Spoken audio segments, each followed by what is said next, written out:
All right, so today we're prepping for a career that's, well, it's definitely not your typical 9 to 5, Definitely. becoming a monk or a nun. Yeah, pretty unique It path. is, and we've got some great guides from RoleCatcher to help us out here. They've actually put together some potential interview questions you might encounter. Really? So let's dive into those. Okay, sounds good. First one up, what inspired you to become a monk or a nun?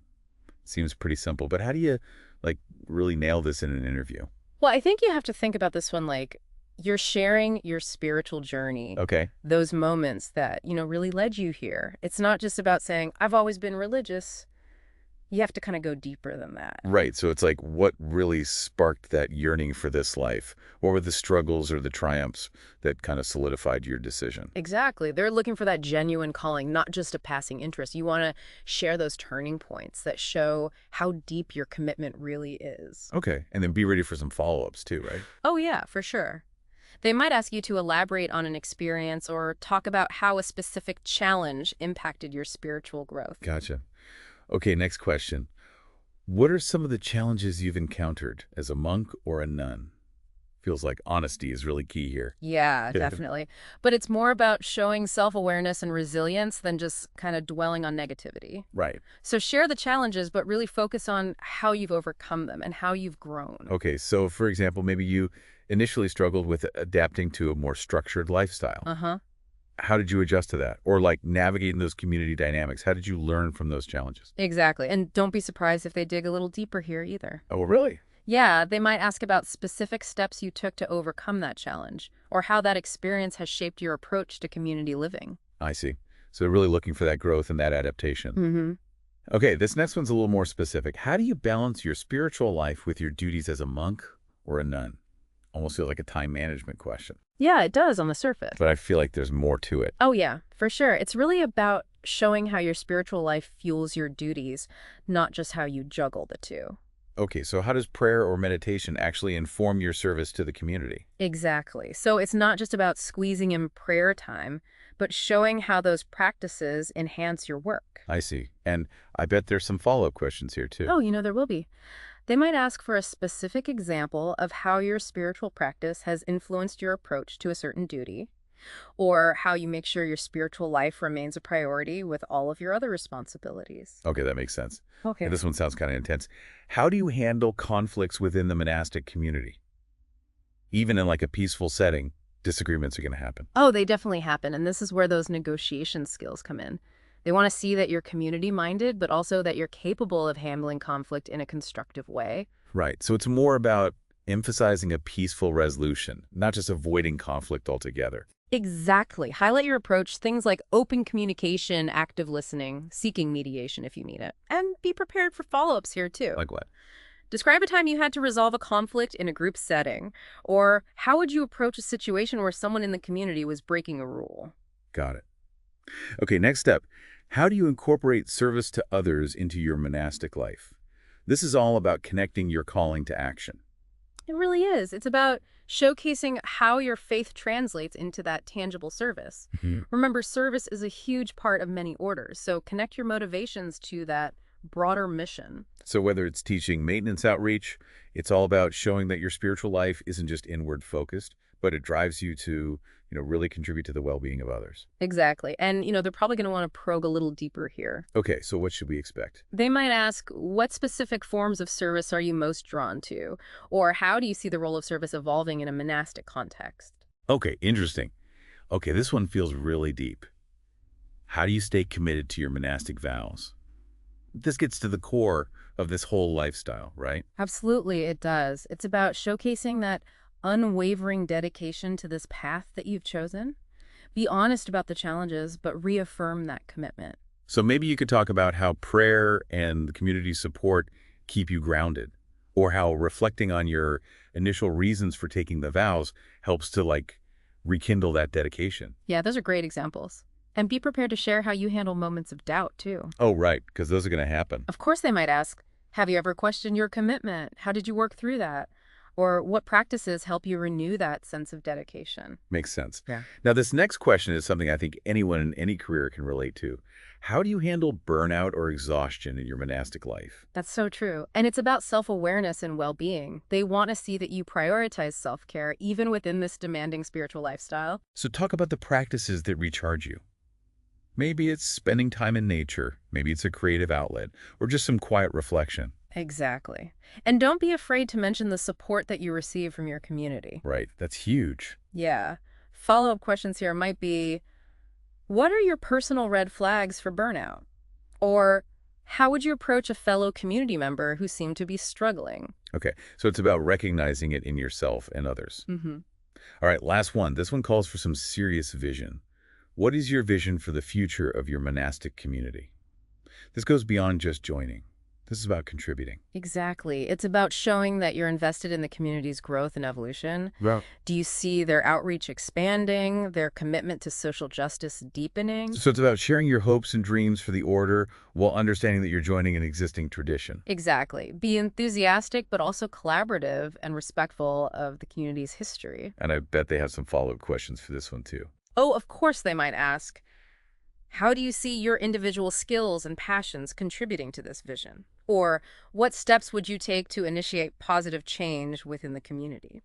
Okay, so before we move on to some of those kind of deeper level questions, let's talk about how RoleCatcher can actually help you tailor your answers. Their AI is amazing. It really is. You can put your answers in and get feedback that's specific to the order you're applying to. It's like having a personal coach helping you refine your responses and highlight the skills that are most relevant to that community. So it's not just generic advice, it's tailored guidance to really help you stand out and make a connection. Absolutely. And that kind of personalized preparation can really make a difference in showing your genuine commitment and how compatible you are with a specific order. Yeah, that's powerful. It is. You know, it's really kind of wild how AI is changing how we, even approach something as personal as finding your spiritual home. Yeah, it is pretty amazing. But let's get back to those questions.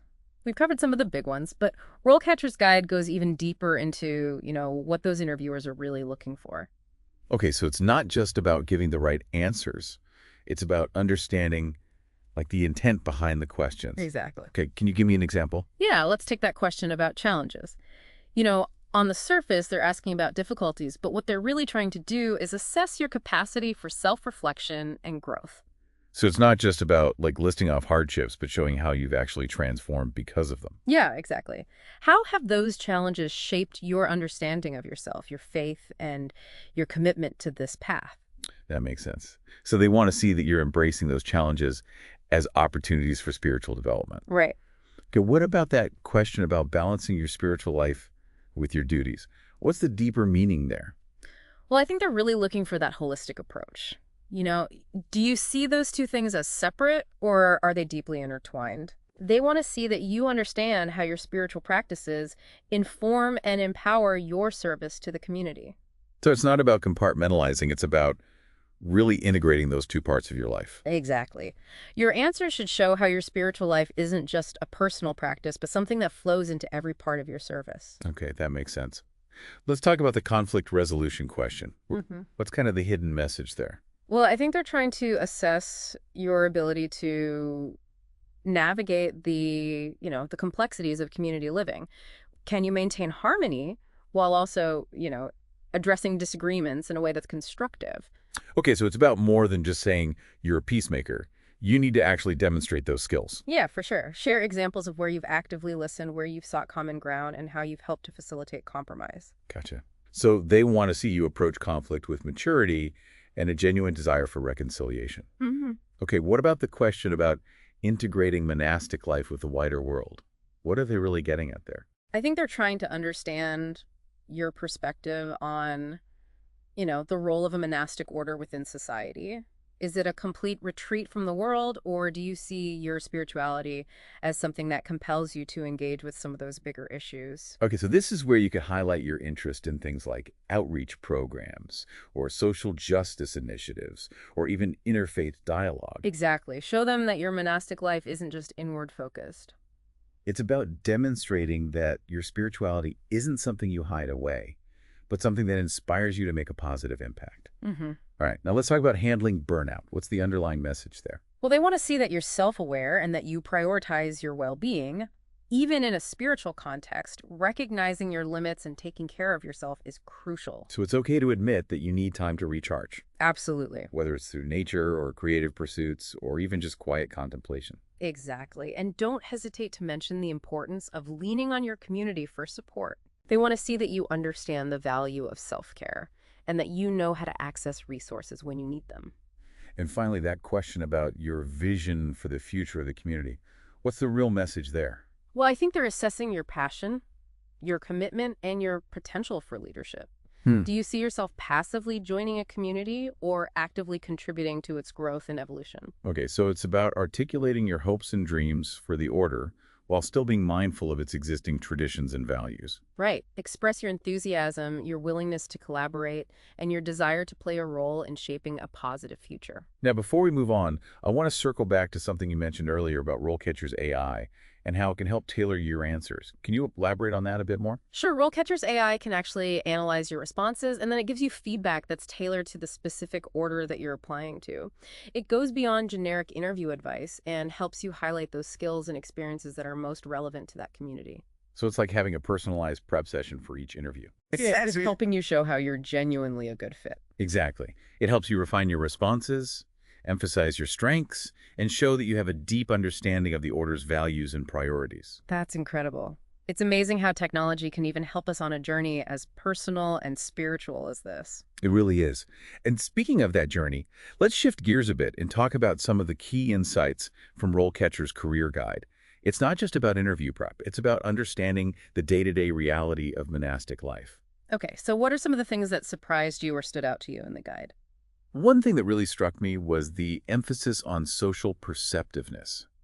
You might not think of it as a crucial skill for a monk or a nun, but it's essential for navigating life in such a close-knit community. Yeah, that makes sense. Yeah. Being able to read those social cues, understand those unspoken needs, and respond with empathy that's crucial in any kind of shared living situation. Exactly. And the guide also highlighted the importance of persuasion and negotiation skills. Which at first might seem kind of counterintuitive. But when you think about the need to collaborate and resolve conflicts and build consensus, it makes total sense. Absolutely. And of course, the guide emphasizes the importance of a deep understanding of religious texts and teaching. And this goes beyond just memorization, right? Oh, yeah, for sure. It's about internalizing those teachings and applying them to your life. So it's ongoing study, reflection, seeking guidance from mentors. Exactly. And the guide also talks about attending conferences, workshops, retreats to stay updated and engaged. It's about being a lifelong learner, constantly seeking to deepen your understanding and connect with others. Now, beyond those specific skills, the guide offers some really fascinating insights into the daily routines and rituals of monastic life.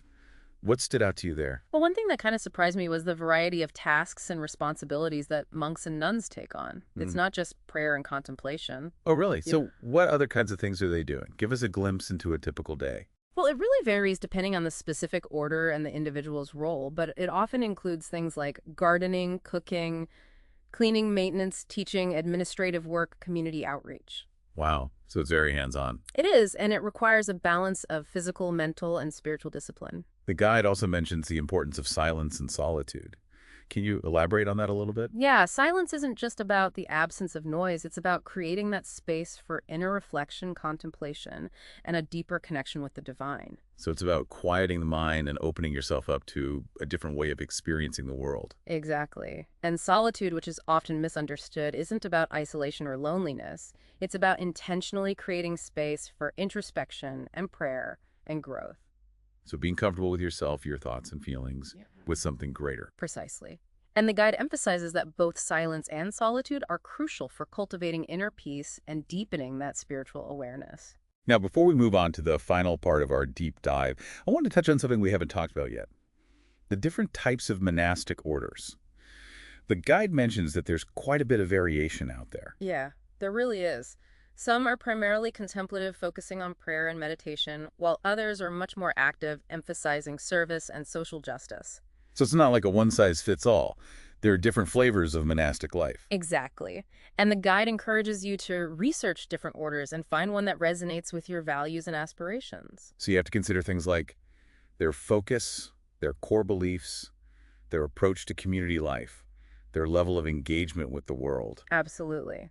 And don't be afraid to reach out and connect with members, ask questions, attend services, and get a feel for the community's energy. That's great advice.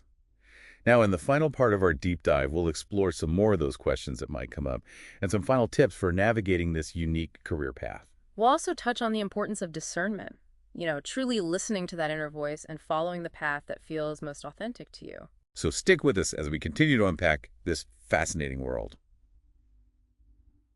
Okay, we're back for the final part of our deep dive into becoming a monk or a nun. We've covered so much, but I feel like there's still some important things to consider as you prep for those interviews. You're right. Even with all the prep in the world, there's always going to be a few curveball questions. Those ones that catch you off guard. Oh yeah, totally. So let's talk about those. What are some of the less predictable questions that interviewers might throw your way? One that I've seen pop up a lot is, what are your strengths and weaknesses as they relate to monastic life?